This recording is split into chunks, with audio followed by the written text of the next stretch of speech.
خدیجہ کا مقدر پھر خدا نے ایسا چمکایا،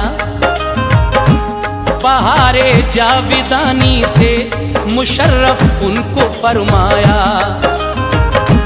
نظر آیا اچانک ایک دن جلوہ محمد کا، ہوئی مسرور بے حد دل ہوا شیدا محمد کا۔ سنے اوصاف ان کے دل میں کچھ ایسا خیال آیا، نبی سے شادی کا پیغام ابو طالب کو پہنچایا۔ چچا نے جب بھتیجے مصطفیٰ کو بات بتلائی، محمد مصطفیٰ نے بات وہ منظور فرمائی۔ خدائے پاک نے ان پر نگاہ مہر فرما دی، زہ قسمت خدیجہ کی نبی سے ہو گئی شادی۔ یہ فرمان خدا آیا کہ تم میرے پیمبر ہو، سبھی مخلوق میں تم اے محمد سب سے بہتر ہو۔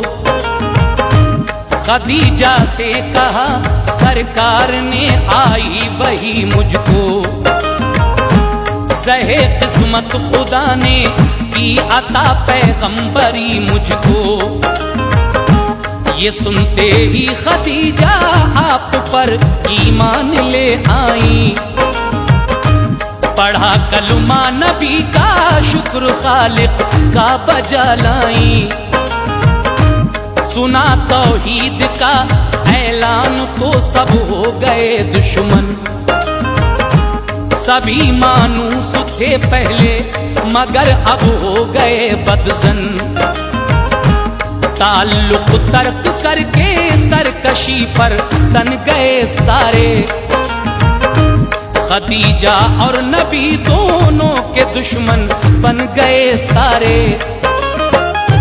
خدیجہ مصطفیٰ کے دین کی سچی فدائی تھی، خدیجہ مصطفیٰ کے دین کی سچی فدائی تھی، خدیجہ مصطفیٰ کے دین کی سچی فدائی تھی، کہ ان پر سب سے پہلے آپ ہی ایمان لائی تھی۔